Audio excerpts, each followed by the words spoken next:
नमस्कार दोस्तों। आज की कहानी है मायके की लाज। निकिता विवेक भैया की मुँह बोली बहन है। अपने पड़ोस में रहने वाले विवेक भैया को बखूबी पहचानती है। वह बचपन से ही जिद्दी स्वभाव के रहे हैं। प्यार से भले ही बात सुन ले, पर जोर ज़बरदस्ती से उनसे कुछ मनवाना असंभव कार्य था।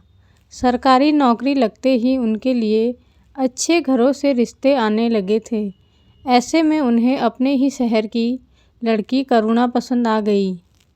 करुणा के पिता कपड़ों के व्यवसायी थे। शहर में अच्छा भला नाम था उनका।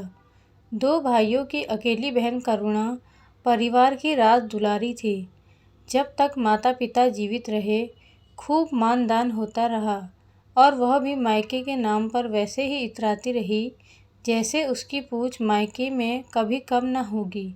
6 महीने पहले जब पिताजी गुजरे तो जैसे उसकी दुनिया ही लुट गई। अपने घर परिवार का मोह त्याग कर वहीं रहने लगी। एक बार बेटा मनाकर वापस लाया भी, पर वह माँ को संभालने की बात कहकर सबसे लड़कर मायके वापस चली गई। पुरुष का हृदय तो एक साथ कई लोगों के स्नेह को संभाल लेता है, मगर स्त्री के लिए मुश्किल होता है। प्रेमी या पति, मायका या ससुराल, बेटी या बहू में अक्सर एक को ही चुन पाती है, क्योंकि स्वभावतः एकनिष्ठ प्रेम ही निभाने में यकीन करती है। बस इसी तर्ज पर वह पिता के घर को ही अपना घर मानती रही। पति व बेटे भी इस अगाध मोह को देखते हुए किसी तरह एडजस्ट कर रहे थे। वह रोकने से भी कहाँ रुकती थी, तो उन्होंने भी उसे उसके हाल पर छोड़ दिया। पिता के जाने का गम माँ से सहा न गया, तो पिछले माह उन्होंने भी दम तोड़ दिया। अब वह बदहवास सी वही रहने लगी, किसी हाल में घर आना ही नहीं चाहती। उसका अपने घर के प्रति प्रेम को देखते हुए विवेक भैया भी उब चुके थे। आना जाना और वापस बुलाना ही छोड़ दिया। इसके बाद से वह अपने लोगों की आंखों में खटकने लगी। कब जाएगी ये? जब तक माँ बाप थे समझ में आता था, उनकी देखरेख में सहूलियत होती थी, पर अब जाने किसके मोह में यहाँ पड़ी है। पता नहीं इनके पति भी कैसे हैं, जैसे कोई मतलब ही नहीं, लेने भी नहीं आते। मेरे पति तो साथ जाते हैं और साथ ही ले आते हैं, मायके में छोड़ते ही नहीं। अरे मेरे साथ भी यही होता है। अक्सर उसके पीठ पीछे बड़ी और छोटी भाभियाँ कानाफूसी करती, फिर भी उनकी बात को दिल पर लिए बिना वह पूरे मन से लगी रहती।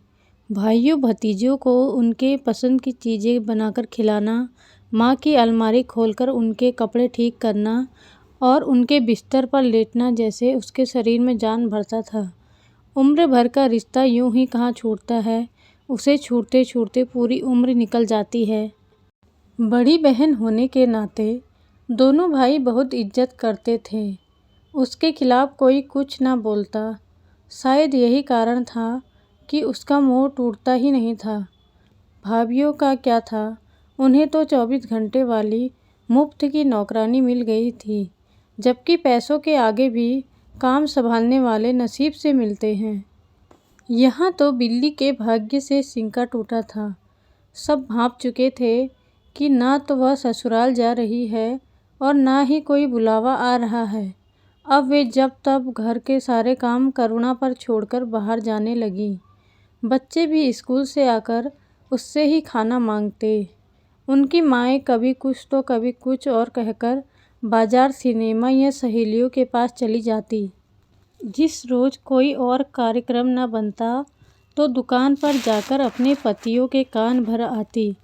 अब करुणा खुशी की वजह न होकर बोझ बन चुकी थी। अपने भाइयों के स्नेह पर घमंड करती बहन से जब सगे भाई भी कतराने लगे, तब उसे अफसोस होने लगा। सोचने लगी, काश इतना मोह अपने घर परिवार से किया होता तो कम से कम सम्मान तो पाती। आज न तो मायका हाथ में था और न ही ससुराल। अतः उसने निकिता को फ़ोन किया। दीदी, आप मेरे मायके की लाज रख लीजिए। क्या हुआ भाभी, आप ठीक तो हैं? निकिता ने उनकी घबराई आवाज़ सुनकर पूछा। अभी तक तो ठीक हूँ, पर आगे का कुछ पता नहीं। आप ऐसी बातें क्यों कर रही हैं? ज़रा खोल कर बताइए कि क्या बात है, निकिता ने पूछा, जबकि उसे पता था कि करुणा भाभी विवेक भैया से पहले ही कहा था भाभी कि माँ बाप का घर 4 दिन की चांदनी है। असली घर तो पति गृह होता है, पर आपको तो मायके का बहुत घमंड था। निकिता ने कहा, घमंड नहीं मोह था दीदी, अब वह भी भंग हो गया है। विवेक से लड़कर यहाँ आई थी, अब अगर खुद से लौटी तो वह सारी उम्र जली कटी सुनाएंगे। अगर अभी यहाँ से ना निकली तो वापस कभी नहीं आ पाऊंगी। यही काम कर कर के मर जाऊंगी। अच्छा भाभी मैं कुछ करती हूँ, कहकर निकिता ने फ़ोन रख दिया। घर की लक्ष्मी घर में ही अच्छी लगती है। विवेक भैया आप भाभी को ले आइए। सुबह सुबह आंटी से टिफ़िन बनाना होता नहीं है, आखिर बच्चे कितने दिनों तक बाहर का खाना खाएंगे।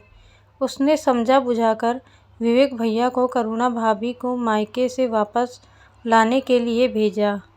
जब वह आई तो उन्हें देखकर दिल धक से रह गया।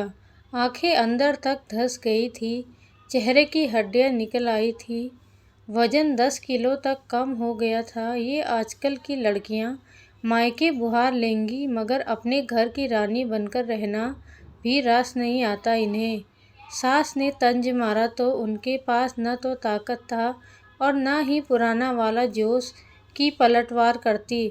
चुपचाप अपने कमरे में चली गई और तकिए में मुंह छुपाकर देर तक रोती रही। ऐसा लगा कि जैसे आज सचमुच अपने घर आई हो। महसूस हो गया था कि जब तक माँ बाप हैं तभी तक वह घर अपना है। मायके की गलियां तभी तक खूबसूरत हैं जब तक आपके बचपन को पहचानने वाली नज़रें जिंदा हैं, वरना अपना घर ही सबसे सुंदर होता है। मन बदलने की ज़्यादा चाहत हो तो सैर सपाटे के लिए पार्क, बाजार और सिनेमा घर है ना।